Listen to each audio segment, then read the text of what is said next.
श्री गुरु प्रेमानंदी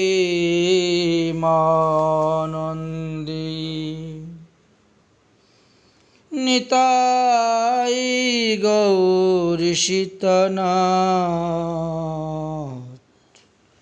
हरि हरि बोल। गुरुवे गौरचंद्राय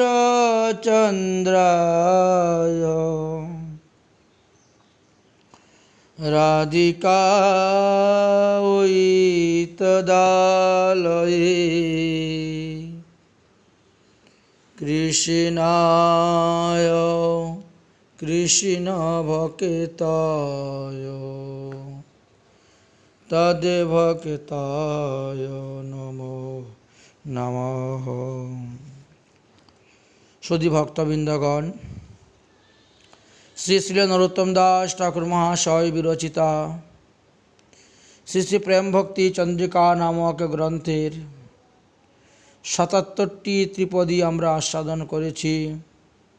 এখন আমরা ৭৮ নং ত্রিপদীতে এসে উপস্থিত হয়েছি। সখীগণ চারিপাশে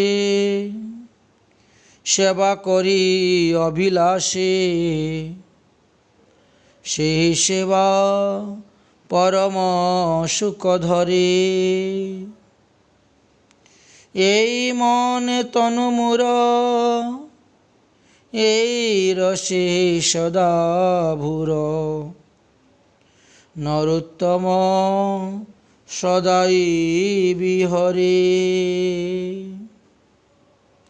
শ্রীল গ্রন্থকার শ্রী শ্রী নরোত্তম দাস ঠাকুর মহাশয় যুগল রূপ মাধুরী দর্শনের লালসায় রুদনের অবিলাস প্রকাশ করিয়াছিলেন। ইতিপূর্বে আমরা আস্বাদন করেছি শ্রী রাধার সান্নিধ্য, স্বামীর মাধুর্য সিন্ধুতে উচ্ছ্বাস আনয়ন করে এবং সামরূপ মাধুরীকে বিপুলভাবে সমুচ্ছল্ল করিয়া তুলবেন। তাই তিনি এই ত্রিপদীতে বললেন,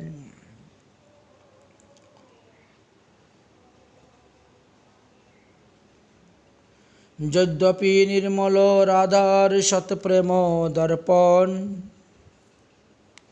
তথাপি স্বচ্ছতা তার বারে অনুক্ষণ। শ্রীকৃষ্ণ পর্যন্ত রাধার মাধুরী দর্শনে মুগ্ধ হয়ে যেতেন। তাই শ্রীকৃষ্ণ নিজের উক্তিতে বললেন, আমার মাধুর্যের নাহি বাড়াইতে অবকাশে, ওই দর্পণের আগে নব নব রূপে ভাসে।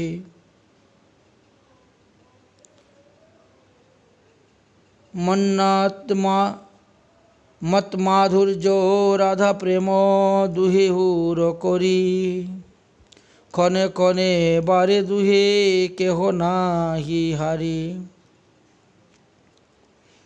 আবার যুগলীর চারিপাশে সখী মঞ্জুরিগণ বিবিধ সিংহার রসময় হাস্য পরিহাস্য রসে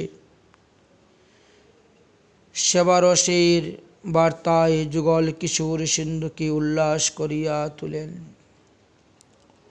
শ্রীল ঠাকুর মহাশয় এই ৭৮ নং ত্রিপদীতে সেই যুগল মাধুরী সাগরে মগ্ন হইয়া অন্তচিন্তীয় সিদ্ধ দেখি সসখীগণ যুগলীর সেবারসে ভূর হইয়া লালসা প্রকাশ করিতেছেন। প্রথমত বলিতেছেন, সখীগণ চারিপাশে সেবা করি অবিলাসে,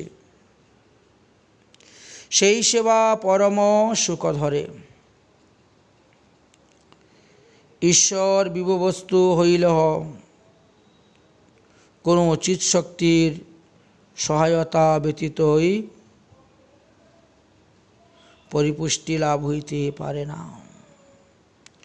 তদ্রূপ শ্রী রাধা কৃষ্ণের প্রেম বিভু হইলেও সখীগণের সহচর্য ব্যতীত পুষ্টি হইতে পারে না।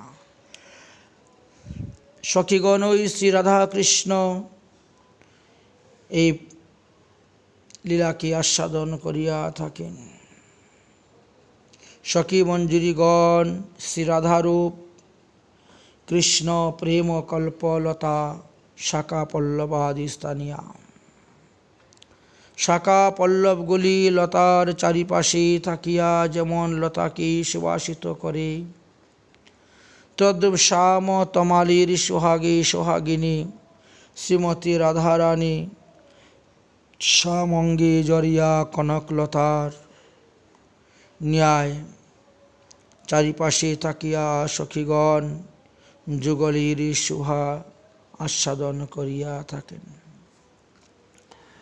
ললিতা বিশকাদি সখীগণ এবং শ্রীরূপ মঞ্জুরি, রতিমঞ্জুরি প্রভৃতি মঞ্জুরিগণ শ্রী রাধা কৃষ্ণের চতুর্দিকে অবস্থান করিয়া নিরন্তর নবনবায়মান অভিলাষীর সহিত শ্রীযুগলীর সেবা করিয়া থাকেন। সখী মঞ্জুরিগণের মধ্যে যুগল সেবার তারতম্য বুঝিতে হইলে প্রথমত তাহাদের শ্রেণীবিভাগ অবগত হইতে হবে। শ্রীরাধার সখী অসংখ্য হইলেও তাদেরকে 5 ভাগে বিভক্ত করা হয়েছে। উজ্জ্বল নীলমণি গ্রন্থেতে তাহা বিস্তার বর্ণন করে গিয়েছেন।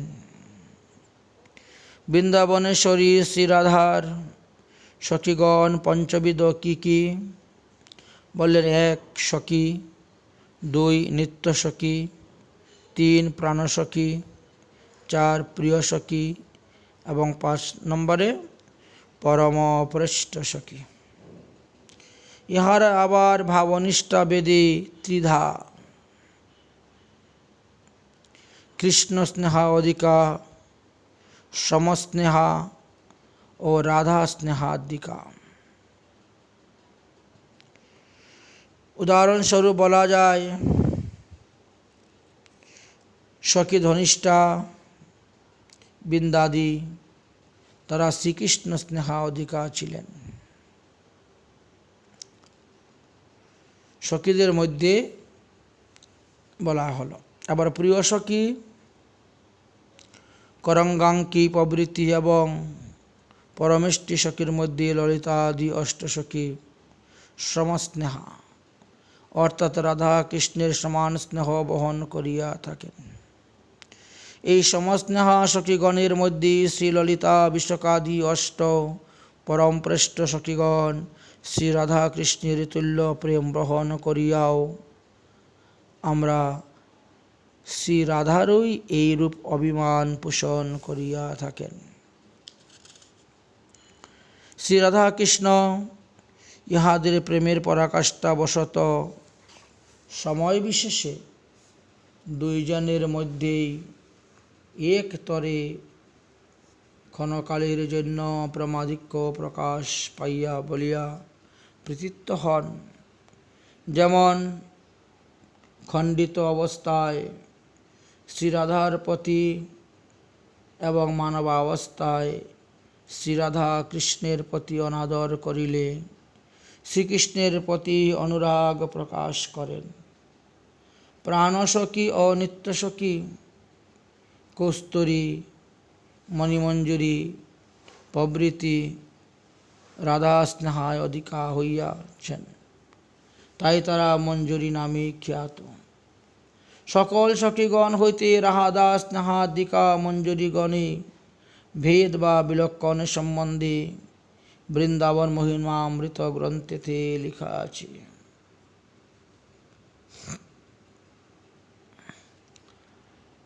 যিনি রাধা পদকমলের দাস্যরসে অনন্য চিত্তা, স্বপ্নেও যিনি শ্রীকৃষ্ণের সহিত রঙ্গ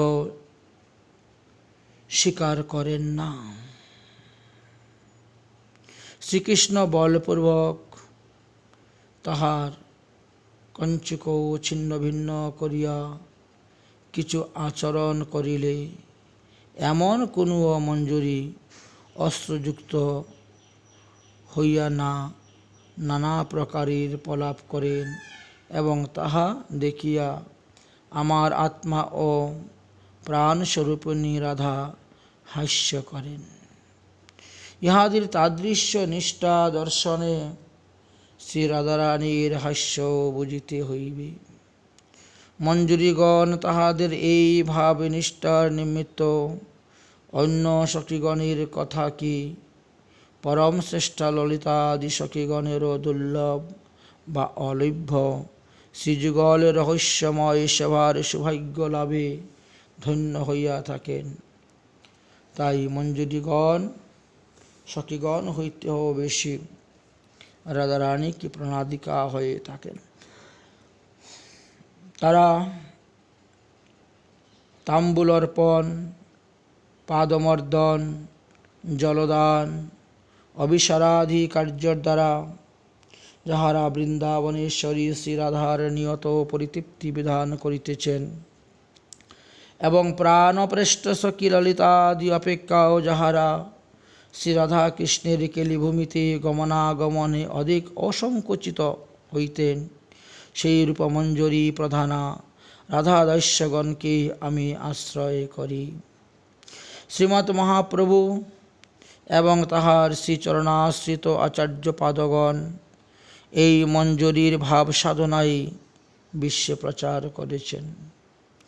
ইহাদের পরম নিষ্কাম পবিত্র সেবায় শ্রী রাধা মাধব পরম সুখলাভ করিয়া থাকেন এবং তাহাদের সুখী দেখিয়া ইহারা সুখের সাগরে ভাসমান হন।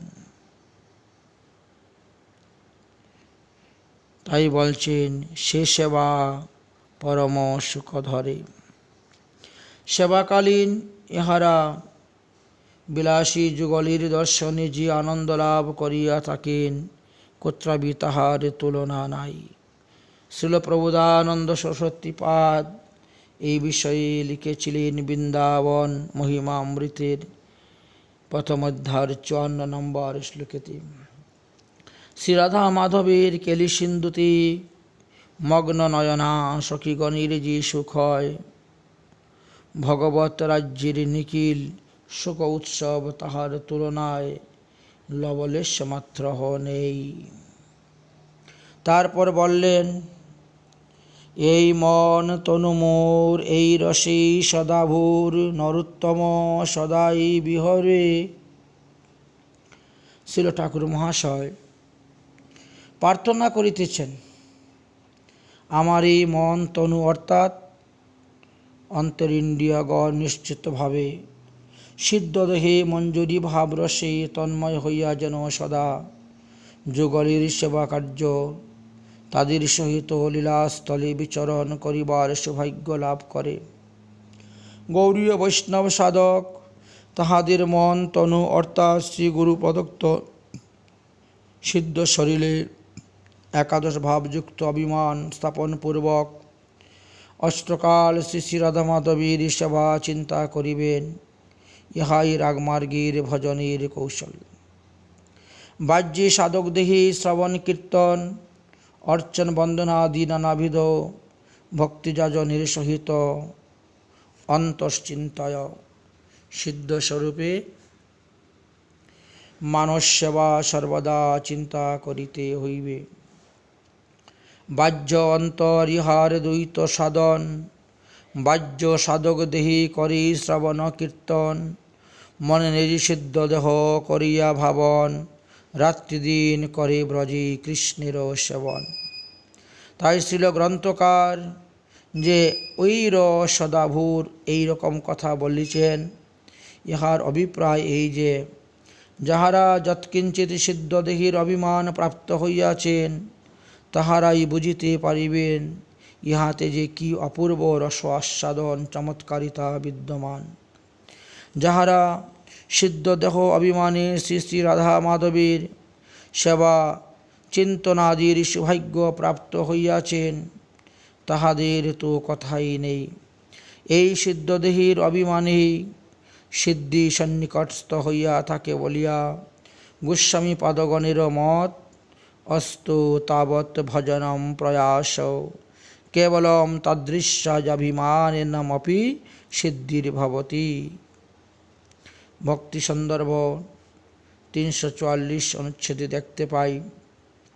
সুতরাং রাগানুগীয় সাধককে প্রকৃত পাঞ্চভৌতিক দেহের আস্থা বা আবেশ ত্যাগ করিয়া সিংহ মন তনু বা সিদ্ধ দেহের আবেশে রাখিতে হইবে। সাধক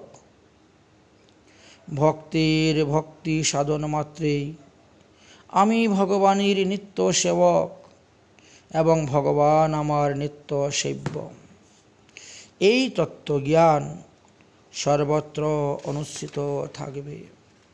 এই সেবক ভাবই সেব্য সেবক ভাবই ভক্তি ধর্ম। সুতরাং শ্রী ভগবানের সেবা উপযোগী সিদ্ধ দেহ অভিমান স্থাপন হরিপ্রিয় উত্তম ভক্তের লক্ষণ।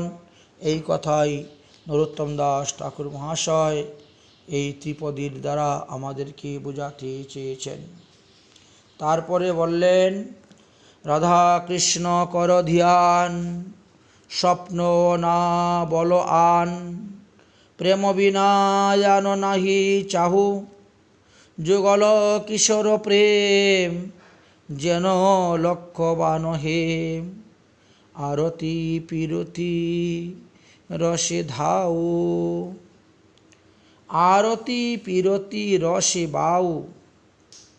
অর্থ, প্রতি সুখ স্বরূপত্যন ধ্যানম করু।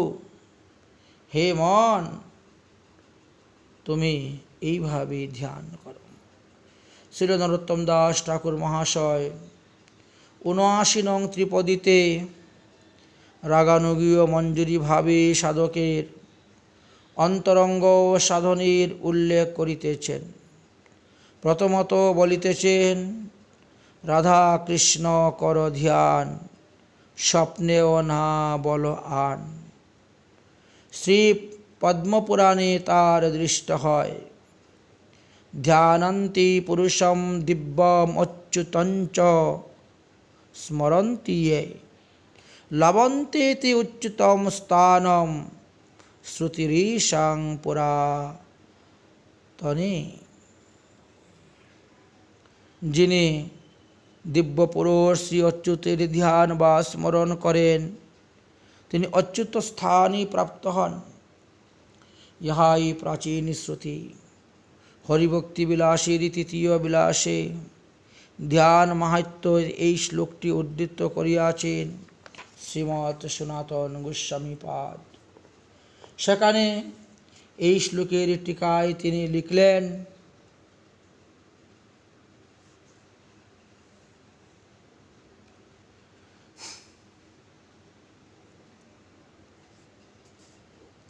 স্মরণ করিলে বা যথা কতঞ্চিত শ্রী ভগবানের মন সংযোগ করিলে অচ্যুত স্থান প্রাপ্ত হওয়া যায়। এই স্থানে ধ্যান এবং স্মরণের বিশেষ পার্থক্য নাই। স্মরণ গাঢ় হইয়াই ধ্যান হইয়া থাকে, সেই জন্য পৃথক সংজ্ঞা প্রদত্ত হইয়াছে। বিশেষভাবে প্রগাঢ় মন সংযোগের নামই ধ্যান, আর এই ধ্যান এই সাধনার প্রাণবস্তু। ধ্যান বা প্রগাঢ় মনসংযোগের ফলে অতীব বিস্ময়জনক, যাহাতে জীবের জড়দেহের আকারের পরিবর্তন ঘটাইয়া দেয়। শ্রীমদ্ভাগবতী তাহার দৃষ্টান্ত ১১ স্কন্দের ৯ম অধ্যায়ের ২৩ নম্বর শ্লোকে। কীটোপসংকৃত ধ্যানেতে কুড্ডারাম তেন প্রবিশ্যিত, জাতিতোত শরতানাম রাজন পূর্বারূপম সন্তজন। শ্রী অবধূত মহাশয় যদু মহারাজকে বলেছিলেন, কোনো কীট যখন পেশকৃত বা কুমারী পোকার দ্বারা আক্রান্ত হইয়া তাহার গর্তের মধ্যে প্রবেশ করে এবং বদ্ধ হয়ে যায়, সেখান থেকে বেরোতে পারে না, তখন সেই দুর্বল কীট ভয়ের হেতু নিরন্তর ওই প্রেষকৃত বা কুমারী পোকার ধ্যান করতে করতে যার ফলে দেহত্যাগ ব্যতিরেকে তাহার স্বরূপস্য প্রাপ্ত হইয়া থাকে, অর্থাৎ তাহার সেই কীট দেহটি প্রেষকৃত দেহে পরিণত হইয়া থাকে। তাই ধ্যাতার দেহের ধ্যায় বিষয়ে তুল্যকারী প্রাপ্তি ধ্যানের চিন্তায় প্রভাব বলিয়া জানিতে হইবে। যদি জড়দেহের ধ্যানের ফলে জড়দেহের এই প্রকার পরিণতি সম্ভব হয়, তাহলে সচিদানন্দয় ঘনমূর্তি শ্রীকৃষ্ণের ধ্যানের ফলে সাধকের দেহ এবং চিতানন্দয় আকার প্রাপ্ত হইবে না কেন? অবশ্যই হবে, ইহাতে কোনো সন্দেহ নেই। তাই শ্রীল ধ্রুব মহাশয় ভগবত অনুধ্যানের প্রভাবে তাহার সাধক দেহটি চিতানন্দময় হইয়াছিল বলিয়াই ভাগবতে বর্ণিত হইয়াছে। শ্রী রাধা কৃষ্ণের রূপ গুণ লীলা সবাধি সুষ্ঠু চিন্তাকেই তাদের ধ্যান বলা হয়। সুতরাং ধ্যানটি চতুর্বিধ হয়ে থাকে: রূপ ধ্যান, গুণ ধ্যান, লীলা ধ্যান ও সেবা ধ্যান। রূপ ধ্যান বলতে কি বোঝায়? শ্রী শ্রী রাধা কৃষ্ণের নখের অগ্রভাগ হইতে মাথার চুলের অগ্রভাগ পর্যন্ত প্রতিটি অঙ্গ প্রত্যঙ্গ রূপ মাধুর্য বা অপার সৌন্দর্য চিন্তন তাহাদের রূপ ধ্যান বলা হইয়া থাকে। যেমন শ্রীমদ্ গোস্বামীপাদ শ্রীকৃষ্ণ সন্দর্ভর শেষে শ্রী রাধা মাধবের রূপ ধ্যান বর্ণন করিয়াছিলেন। গৌর সেইম দীপ্ত দ্বারা উজ্জ্বল, নয়ন যুগলী অমল উৎসবে বিলাসীর নিত্যশীল, অশেষ মাদন কলহা বৈদগ্ধাদির দ্বারা লুপ্ত স্বরূপ এবং পরস্পরের প্রিয়তা সুধা পরিমল দ্বারা পরমামোদিত শ্রী রাধা মাধবের মাধুরী সমূহ দ্বারা সর্বদা আমার চিত্ত সর্বত্রভাবে আক্রান্ত হোক। তাৎপর্য এই যে শ্রী শ্রী রাধা মাধবের রূপ মাধুরী গৌর এবং শ্যাম দুটিতে উজ্জ্বল, অর্থাৎ শ্রী রাধা গলিত কাঞ্চনানিভ গৌর ছটা এবং শ্রীকৃষ্ণের নীলমণি কস্তুরবাজয়ী শ্যাম ছটায় দিগন্ত উজ্জ্বলিত হইয়া আছে। প্রিয় সঙ্গ হেতু শ্রী রাধার দক্ষিণ নয়ন এবং শ্রীকৃষ্ণের বাম নয়নের বিচিত্র ভঙ্গিমাতে উল্লাসিত হইয়া যুগলীর অনবচ্ছন্নীয় রূপ মাধুরী যেন নৃত্য করিতেছে। উভয়ের অপরূপ তনু মদনাক্য মহাভাবের অশেষ বিলাস নিপুণ্য পরিবৃত্তি, অর্থাৎ মাদনের অনুভব স্বরূপ আলিঙ্গন চুম্বনাদি অনন্ত অদ্ভুত মাধুরী দ্বারা সেই তনুযুগল বিমণ্ডিত। সেই মাধুরী পরস্পরের প্রিয়তারূপ লেপনে অঙ্গলিপ্ত কুসুমাদির ন্যায় মনে হচ্ছে, যেন জগমোহন গন্ধসমূহ তদ্বারা আমোদিত হইতেছে। শ্রী রাধা মাধবের সম্মিলিত অনির্বচনীয় সেই রূপ আমার হৃদয়ে এমনভাবে উদিত হোক যে যেন চিত্তে অন্য স্ফুরিত লেশমাত্র না থাকে। মূলের আক্রান্ত শব্দের তাৎপর্য এই যে সেই রূপ যেন আমার চিত্তকে কিছুতেই না নাড়ে চাড়ে। ইহাতে সপ্রকার শ্রী শ্রী রাধা মাধবের রূপমাধুরী বিশুদ্ধ চেতা ধ্যানকারী ভক্তের চিত্ত স্বয়ং ওই কৃপা করিয়া প্রকাশ প্রাপ্ত হয় তাহা বোঝা যাইতেছে। তাই গুণধ্যান করার কথা বললেন। গুণ ধ্যান মানে শ্রী রাধা কৃষ্ণের অনন্ত গুণ থাকিলেহ মধুর রসাশ্রিত ভক্তির পক্ষে তাহাদের মধুর রসের পঞ্চবিংশতি গুণই ধ্যানের বস্তু। শ্রীকৃষ্ণের গুণ সুরম্য, মধুর, নিখিল, সুলক্ষণযুক্ত বৈশিষ্ট্য, নবযৌবনামৃত, বক্তা, প্রিয়ভাষী, বুদ্ধিমান, সুপণ্ডিত, প্রতিভাবান্বিত, ধীর, বিদগ্ধ, চতুর, সুখী, কৃতজ্ঞ, দক্ষিণ, প্রেমবৈশ্য, গম্ভীর, বরিয়ান, কীর্তিমান, নারীজন মনোহারী, নিত্য নিতন্তন, অতুল্য কেলি, সৌন্দর্য, শ্রেষ্ঠ, বংশী বদনশীল।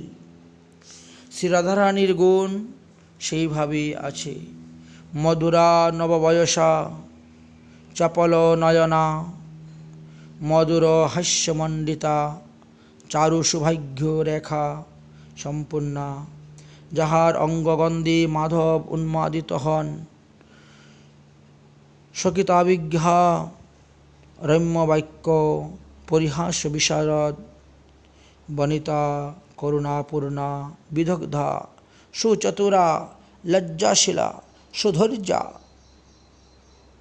সুমর্যাদা, ধৈর্যশালিনী, গভীরা, সুবিলাসা, মহাভাবময়ী, গকুল প্রেম বসতি, যাহার যশে ব্রহ্মাণ্ড পরিপূর্ণ, যিনি গুরুবর্গের প্রতি ভক্তিপরায়ণ, সখীগণের প্রণয়াধীতা, শ্রীকৃষ্ণ প্রিয়া বলিয়া মুখ্যা, কেশব যাহার নিরন্তর অধীন হইয়া থাকেন। এই যে 25টি গুণের কথা আলোচনা করা হল, শ্রী রাধাকৃষ্ণের এইসব গুণাবলীর দৃষ্টান্ত ভক্তিরসামৃত সিন্ধু এবং উজ্জ্বল নীলমণিতে বিস্তারিতভাবে দেওয়া আছে। এইসব গুণাবলীর প্রগাঢ় চিন্তার নাম হল গুণধ্যান। তারপরে বললেন লীলা ধ্যান। গৌড়ীয় বৈষ্ণবীর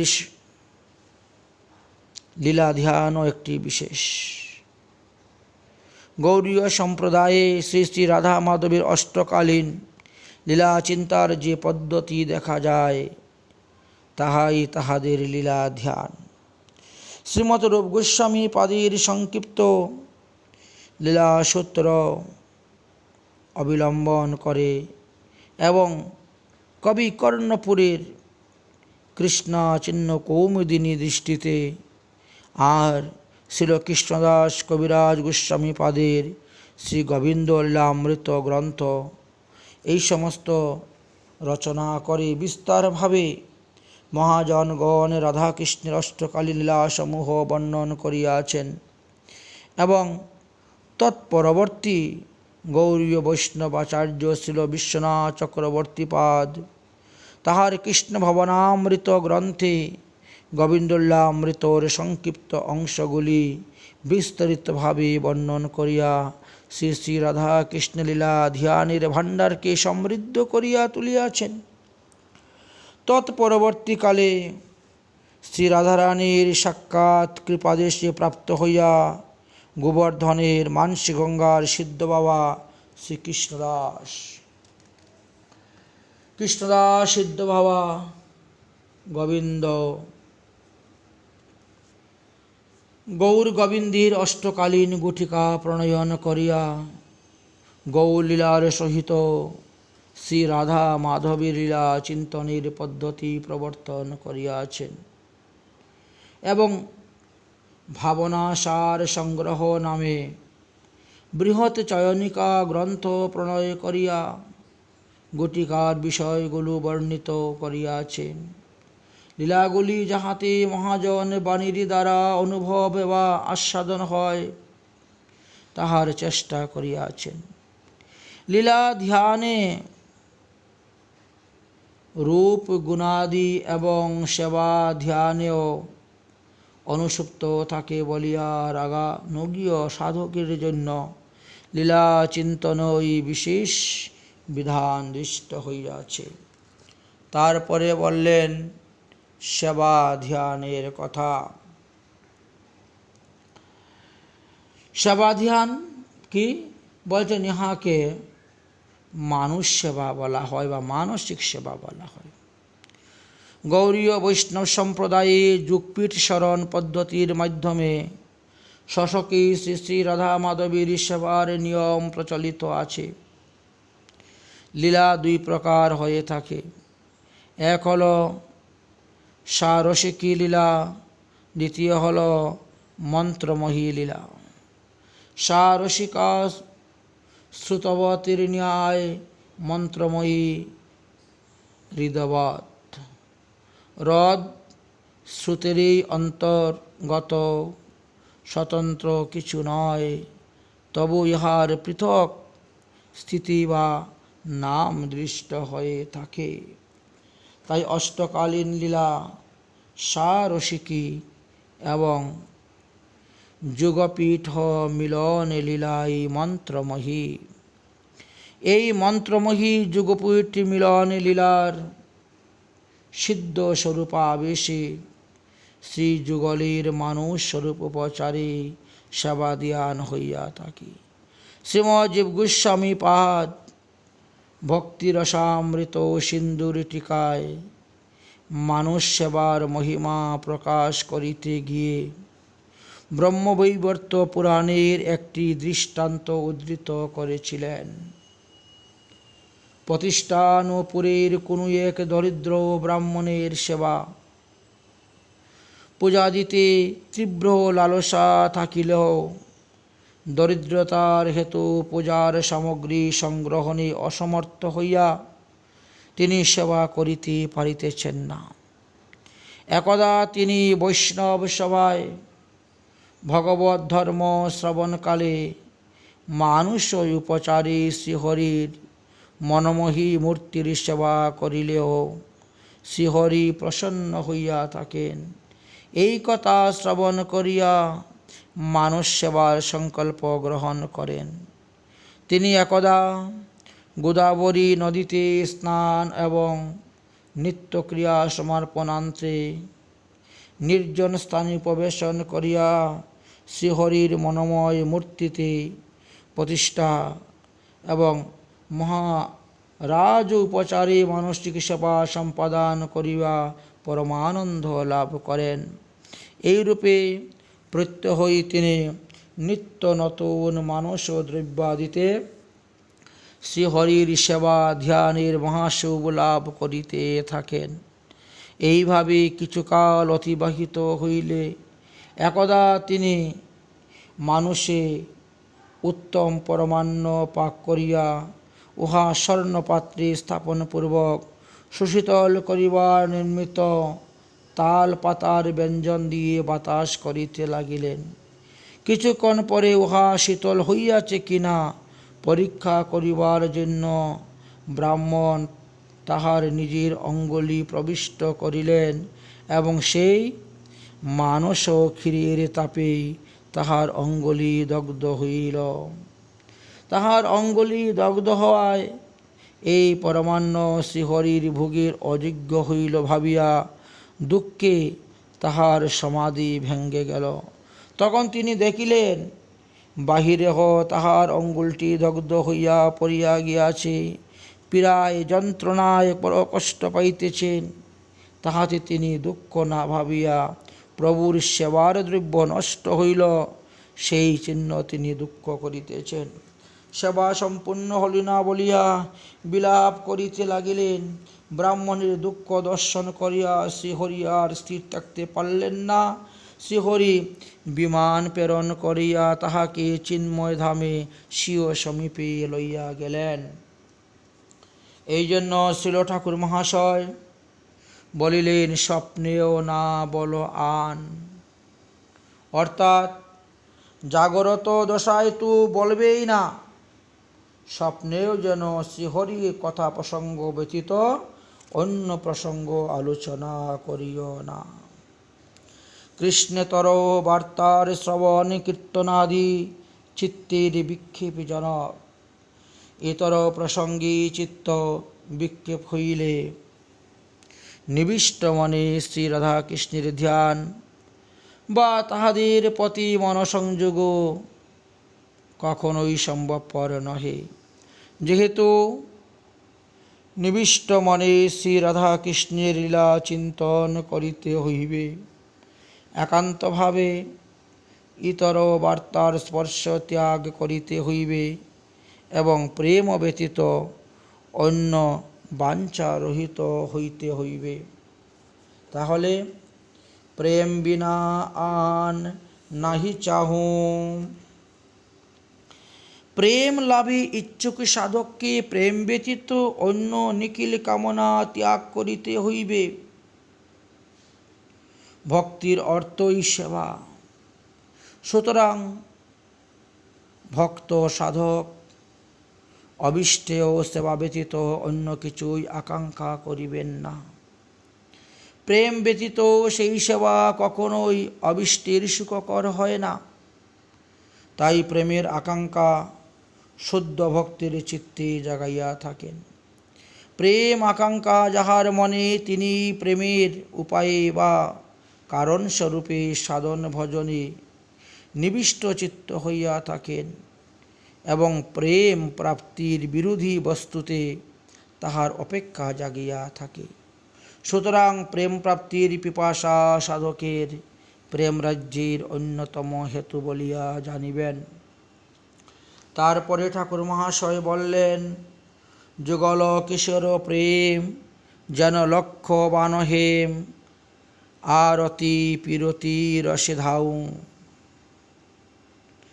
সুবর্ণের খাদ বা মলিনতা নিষ্কাশন করিবার জন্য তাহাকে বিশুদ্ধ করিবার নিমিত্ত স্বর্ণকারেরা কি করে? উহাকে অগ্নিতে দগ্ধ করিয়া থাকে। ইহাকে প্রচলিত ভাষায় বান বলা হয়। যতবার অগ্নিতে দগ্ধ করা যায় উহাকে ততবান স্বর্ণ বলা হয়। প্রত্যেক বাণে সুবর্ণের অধিক থেকে অধিকতর উজ্জ্বল এবং বিশুদ্ধতা বা খাঁটি স্বর্ণ হইয়া থাকে।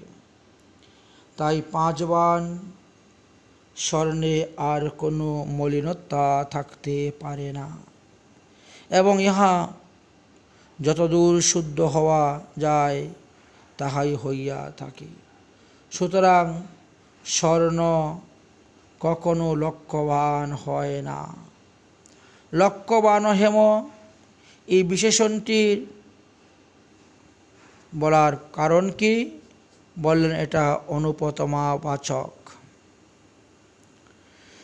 শ্রীযুগল কিশোরের প্রেম এতই বিশুদ্ধ, এতই উজ্জ্বল যে তাহার কোনো উপমাই হয় না। স্বর্ণ ও লক্ষ্যবান, স্বর্ণ যেমন লক্ষ্যবান হয় না, শ্রী রাধাকৃষ্ণের প্রেমের সঙ্গেও অন্য কিছুর তুলনা হয় না। সুতরাং সাধকের অন্তরে প্রেমের কামনা ব্যতীত অন্য কামনা জাগরুট থাকিলে যে যুগলের উপাসনা হয় না, তাহা সহজেই অনুমান করা যাইতে পারে। অতএব প্রীতিরসের মূরতি শ্রী শ্রী রাধা মাধবকে কেবল আরতিবরে ধ্যান করিতে হবে। ভক্তের আরতি শ্রী ভগবানের যথার্থ কৃপা নিঃসরণ ঘটাইয়া থাকে। শ্রী ভগবানের নিমিত্ত সুতীব্র আকুতি বা আরতির নামই হল প্রেম। ব্রজরসের সর্বোপরি মধুর রসের সাধনার অতীব চমৎকারিতা। আরতি বা উৎকণ্ঠা সিন্ধুকে সমুচ্চিত করিবার জন্যই রাধা মাধবের পরক্রিয়া ভাবের অঙ্গীকার। সুতরাং প্রগ্রাহ অতিপূর্ণ ধ্যানই তাদৃশ্য প্রীতিরসের মূরতি শ্রী শ্রী রাধা মাধবের চরণে প্রেম লাভের যোগ্য সাধনা। এই কথাটি কি তিনি 79 নম্বর পয়ারির দ্বারা আমাদেরকে বুঝাইলেন। তারপরে বললেন, জল বিনু জনমীন দুঃখ পায় আয়ুহীন, প্রেম বিনু এই মতন ভক্ত, চাতক জলদ গতি এই মতো একান্ত রীতি, যেই জনে সেই অনুরক্ত। এই 80 নম্বর ত্রিপদীটা আমরা আগামী পর্বেতে আলোচনা করব। আজকের মতন প্রেম ভক্তি চন্দ্রিকা গ্রন্থ আস্বাদন এখানেই বিশ্রাম।